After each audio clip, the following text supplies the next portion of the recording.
Hello students, apex classes के digital platform पर आप सभी का हार्दिक स्वागत, अभिनंदन। My name is Lakshman Singh Rao, your English educator. जैसा कि हम टेंस प्लस स्पोकन इंग्लिश के अंतर्गत बहुत बढ़िया तरीके से आगे बढ़ रहे हैं और आपका जो रेस्पॉन्स है वो भी बहुत बढ़िया आ रहा है। उसको देखते हुए हमने इस प्रकार से तय किया कि टेंस हम थोड़ा अभी थोरोली पढ़ेंगे और स्पीकिंग का भी थोड़ा धीरे चल रहे हैं हम, लेकिन टेंस जैसे ही आपको सिखा दिया जाएगा उसके बाद में आपका भी प्लस पॉइंट हो जाएगा और स्पीकिंग में हमारे को काफ़ी सरलता रहेगी। तो इसी के अंतर्गत बहुत सारे आपके जो रेस्पॉन्स बहुत बढ़िया आ रहे हैं, उसको लेकर के भी नए नए हज़ारों की संख्या में आपकी संख्या रहती है, इसलिए काफ़ी जो भी प्रश्न पूछे हैं उसका उत्तर देने का भी प्रयास करूंगा। महिपाल सिंह जिन्होंने कुछ प्रश्न पूछ भी रहे हैं, प्रवीण सिंह जी लंगेरा, नरपत सिंह चौहटन से, अमित दैया अहमदाबाद से, देखो अहमदाबाद, श्री गंगानगर, जयपुर, बांसवाड़ा काफ़ी लोग जुड़ते हैं। सोहन सिंह बेंगलुरु से, उसी प्रकार से कान सिंह घेवड़ा से, मयंक ने सवाल पूछे हैं और रेस्पॉन्स भी दिया। शक्तिराम के काफ़ी अच्छे जवाब आते हैं। कवि सुजल धाकड़, हरिओम मीणा, वीर सैनी, आपने भी काफ़ी अच्छे रेस्पॉन्स दिए हैं, बहुत अच्छी बात है। मनीष जाखड़, आप जुड़े हुए हैं और कमेंट्स के माध्यम से जो जवाब दे रहे हैं, चाहे वो भोमाराम चौधरी हो, GS राठौड़, आपके अच्छे जवाब आ रहे हैं। श्याम सुंदर विश्नोई, मुकेश सांखला, मनीष जाखड़, मुकेश सांखला, हेमंत कुमार, भरत डऊकिया, ओम प्रकाश डऊकिया, अब्दुल सलाम जो नए नए जुड़े और सब्सक्राइब भी किया है और आगे शेयर आदि की बात करें, जयप्रकाश, दिरावर सिंह, हरिमोहन मीणा, हरेंद्र चौधरी, मुख्तियार गुर्जर और शीशराम गुर्जर दोनों ने काफ़ी अच्छे रेस्पॉन्स दिए हैं। प्रहलाद राम डूडी, गोपाल कुमार, आप सभी प्रश्न भी उसमें आपको समझ में आ रहा है और काफ़ी सीखें। पॉजिटिव बात यह है कि आपने टेंस को जो भी पढ़ाया जा रहा है उसको बहुत ही अच्छे तरीके से आप समझ रहे हैं। आपको सरल तरीके से, बहुत इजी वे से, ये वो तरीका है। इस तरीके के माध्यम से मैं आपको कह दूं कि आप चाहे 6 to 12 किसी भी प्रकार से बोर्ड में है या जो भी लोकल अपने एग्ज़ाम होते हैं उसमें, रीट का एग्ज़ाम हो, एयरफोर्स का हो, NDA के हो, उसके अंतर्गत जो टेंस से रिलेटेड जो भी, चाहे एक्टिव पैसिव से रिलेटेड क्वेश्चन पूछा जाएगा, करेक्ट फॉर्म का पूछा जाएगा, आपका उत्तर गलत नहीं होगा। आप सीख जाएंगे बहुत बढ़िया तरीके से। हाँ, वर्ड पावर जो हमारे को बढ़ानी है उसमें वर्ड्स मीनिंग की बात है, उसको लेकर के आपको फॉर्म्स बहुत सारी लिखाई जाएगी, बताई जाएगी यहाँ पर। तो बढ़ते हैं हम आगे।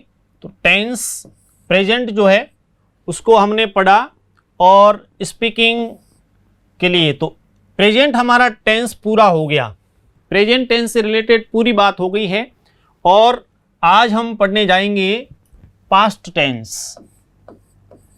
आज हम पढ़ेंगे पास्ट टेंस, भूतकाल,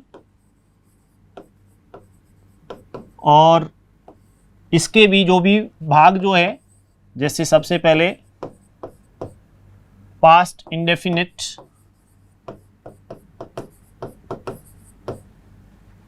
यानी सिंपल पास्ट,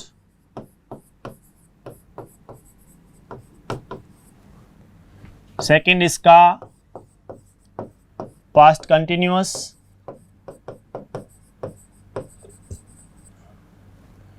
थर्ड में पास्ट परफेक्ट, और फोर्थ इसका हिस्सा है पास्ट परफेक्ट कंटिन्यूअस। सभी में हमने पहले भी कहा, ये तो भाग हो गए जिसको मैंने पहले भी बताया है, ये हमारे को ध्यान होना चाहिए। अब हम जो इसमें पढ़ेंगे तो इसके अंतर्गत हम इंट्रोडक्शन इन हिंदी, हिंदी में पहचान,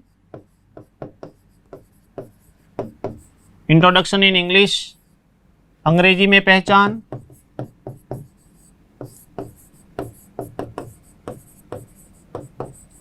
इसी के अंतर्गत हम पढ़ेंगे structure of active voice,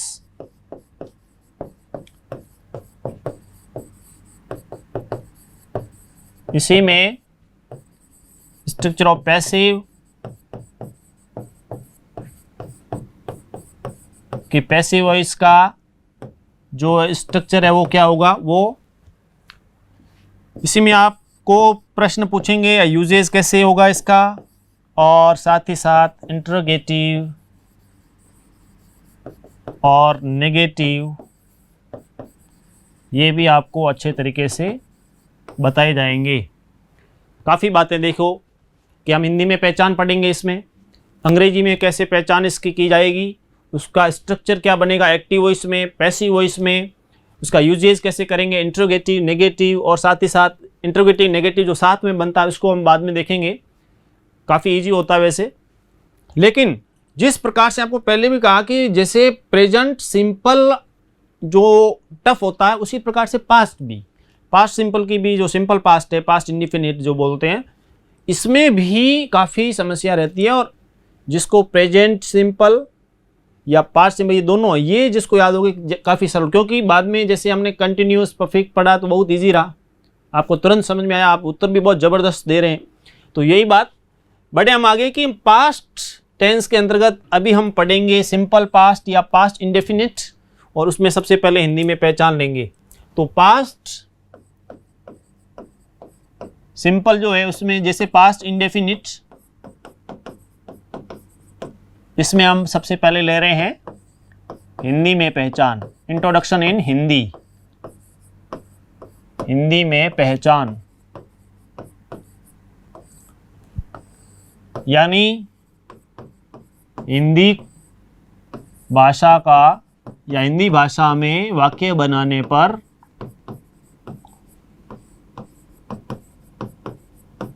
Hindi भाषा में वाक्य बनाने पर अंत में जैसे ता था, ती थी, ते थे, या फिर या था, ठीक है ना, ई थी, इस टाइप से, इस प्रकार से सेंटेंस बनेगा।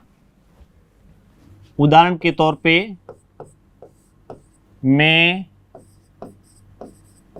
गृह कार्य करता था,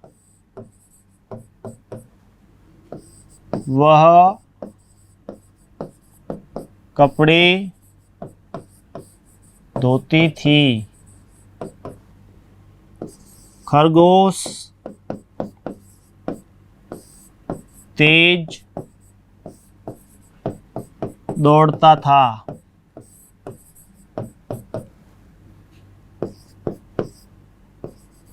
टोपी बेचने वाला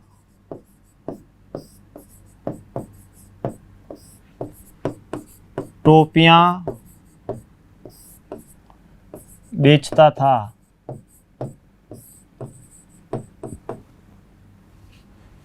इस प्रकार के वाक्य, या शेर जंगल में रहता था।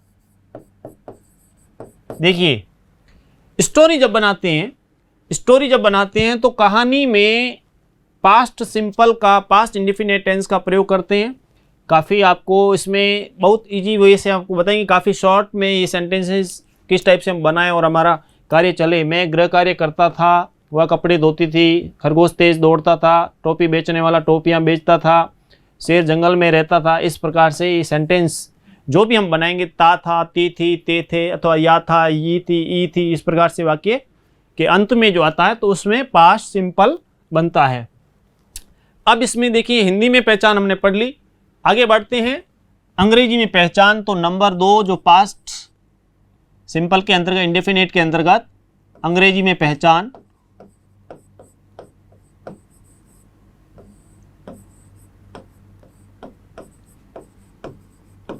अंग्रेजी में पहचान तो इसमें देखिए सबसे महत्वपूर्ण बात है, एक तो ये कि मुख्य क्रिया मतलब मेन वर्ब, मुख्य क्रिया की यहां पर हमारे को मुख्य क्रिया की आप सेकेंड फॉर्म का प्रयोग करेंगे सभी के साथ। अब इसमें सबसे सरलता क्या है, I, we, you, they, he, she, it, name, singular, plural सभी के साथ मेन वर्ब की सेकेंड फॉर्म, बहुत इजी है।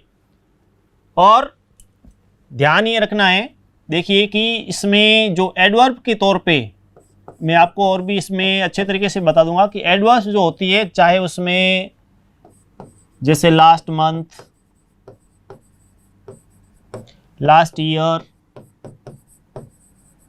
लास्ट वीक, एगो, इस टाइप से आ जाए, वंस आ जाए, इस टाइप से जो भी एज आ जाए, ये जो हम पढ़ते भी है, इस प्रकार के जो एडवर्ब के तौर पे यस्टरडे आदि, ये सभी एडवर्ब के तौर पे पास्ट सिंपल में यानी पास्ट इंडेफिनिट में इस प्रकार से ये एडवर्ब आदि आएगी, जिसका मैं आगे और भी अच्छे तरीके से आपको वर्णन करके बताऊंगा। तो अंग्रेजी में जो पहचान है मुख्य क्रिया की, आपको मेन वर्ब की सेकेंड फॉर्म, उसका आप प्रयोग करें और एडवर्ब्स में आपको इसमें इस प्रकार से यूज़ करना है। जब बढ़ेंगे आगे तो इसमें देखिए तीसरा जो आता है स्ट्रक्चर ऑफ एक्टिव वॉइस। अब स्ट्रक्चर ऑफ एक्टिव वॉइस जैसे, तो सबसे पहले हम क्या करेंगे, subject plus second form of the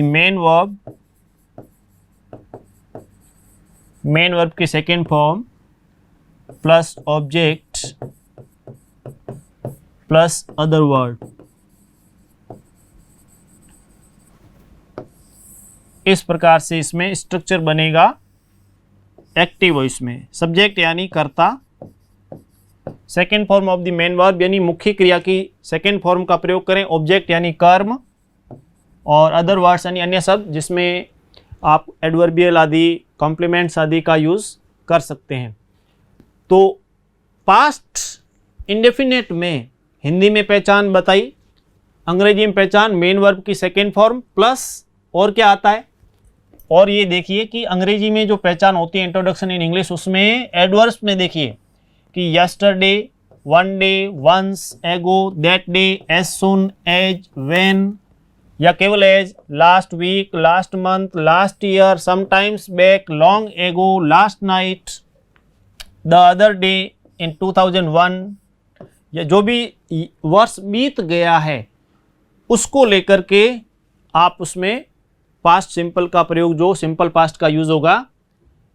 इसमें देखिए कि हमने अंग्रेजी में जो पहचान पढ़ी मुख्य क्रिया मेन वर्ब की सेकेंड फॉर्म, और उसमें ये एडवर्ब्स आगे और भी मैंने अच्छे तरीके से बता दिए।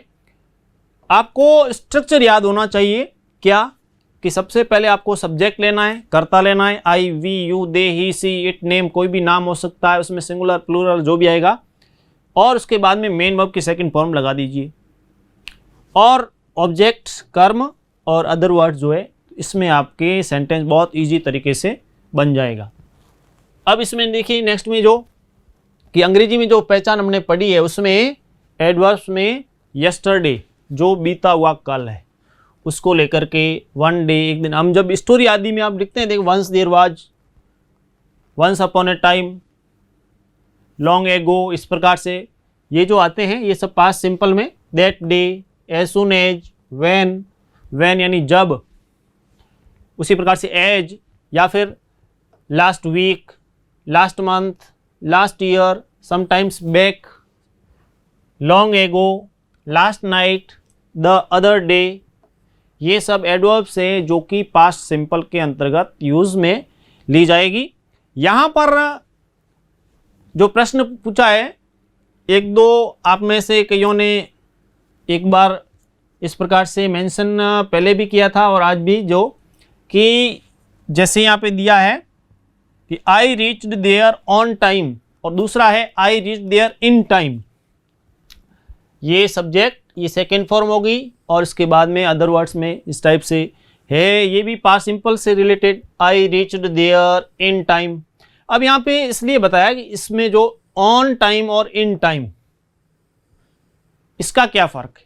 एक में लिखा I reach there on time, एक में लिखा I reach there in time.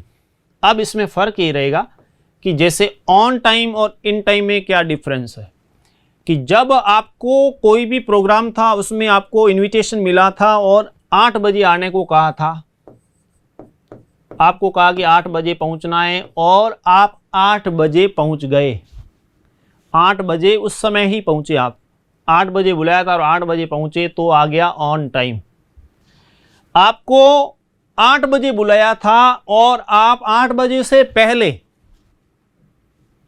7:45, पौने 8, ठीक है, पौने 8 के लिए 7:45 आएगा। जैसे हम बोलते हैं ना पौने 8, पौने 8, पौने 9, पौने 10, जो भी हो, पौने 8 बजे। पौने 8 का अर्थ क्या हुआ, पौने 8 बजे का अर्थ हो गया 7:45। और इसको बोलेंगे क्वार्टर टू 8, पौने 8 बजे।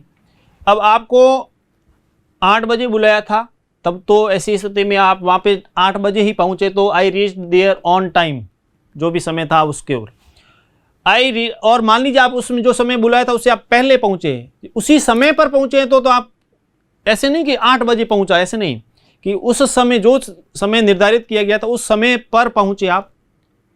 तो ऐसी स्थिति में उस समय पर पहुँचे तो ऑन टाइम का यूज़, और उस समय से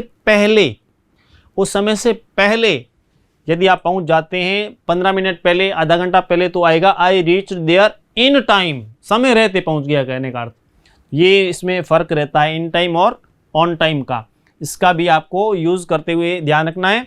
और ये जो स्पीकिंग के अंतर्गत यदि कोई पूछे कि पौने 8 बजे हैं, पौने 9 बजे हैं, पौने 10, पौने 11, जो भी है, तो उसमें 7:45, और यदि उसमें ऊपर हो जाते हैं तो 7:15, 8:15, 9:15, 10:15, जो भी, इस प्रकार से। तो ये जो सेंटेंस इसमें यहाँ पे दिया, इसमें डिफरेंस के लिए कि ऑन टाइम और इन टाइम का क्या जो फ़र्क है उसको लेकर के एक्सप्लेन किया आपको। अब देखिए यहाँ पे और भी कि प्रेजेंट परफेक्ट टेंस और पास्ट परफेक्ट इंडेफिनिट जो होता है, पास्ट इंडेफिनिट, ध्यान दें, प्रेजेंट परफेक्ट और पास्ट इंडेफिनिट।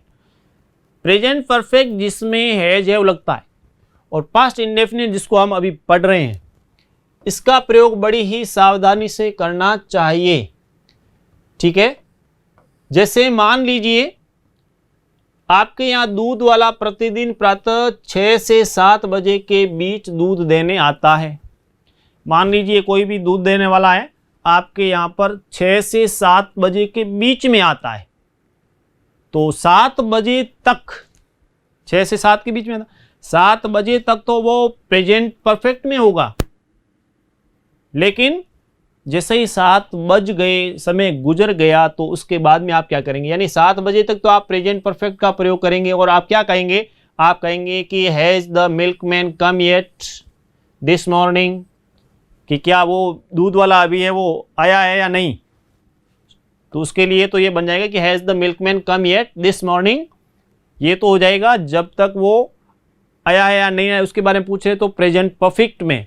लेकिन परंतु 7 बजे के बाद में, 7 बज गए, समय गुजर गया, तो उसके बाद में आप क्या बोलेंगे, उस समय आप बोलेंगे कि did the milkman come this morning. ये पास्ट इंडेफिनिट में, क्योंकि वो समय बीत गया, वो टाइम जो उसका था निर्धारित उस समय वो गुजर गया है, वो पास्ट बन गया है, इसलिए स्थिति पास्ट इंडेफिनिट बनेगा। और पास्ट इंडेफिनिट में जब प्रश्न बनता है उस समय डिड का प्रयोग होता है, और यहाँ पे फर्स्ट फॉर्म। ये महत्वपूर्ण, बहुत ही महत्वपूर्ण है।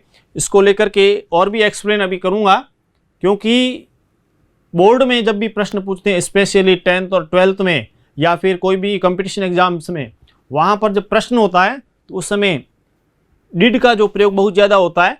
जैसे प्रश्न में आया है कि why did Gandhi ji go to Champaran. मान लीजिए इस टाइप का प्रश्न आ गया। अब आपको जब उत्तर लिखना है तो उस समय आपको ध्यान रखना है कि प्रश्न में यदि डिड आया है, ये इंटरोगेटिव में आगे हम पढ़ेंगे, लेकिन थोड़ा यहाँ एक साथ में इसलिए एक्सप्लेन कर रहा हूँ, यहाँ इस पे डिड का प्रयोग दिया इसलिए कि why did Gandhi ji go to Champaran. तो जब उत्तर लिखेंगे तो उस समय यहाँ प्रश्न में डिड आया तो उत्तर लिखते समय मेन वर्ब की सेकंड फॉर्म का प्रयोग करना है। तो उसमें आप जब उत्तर लिखेंगे तो कैसे लिखेंगे कि गांधी जी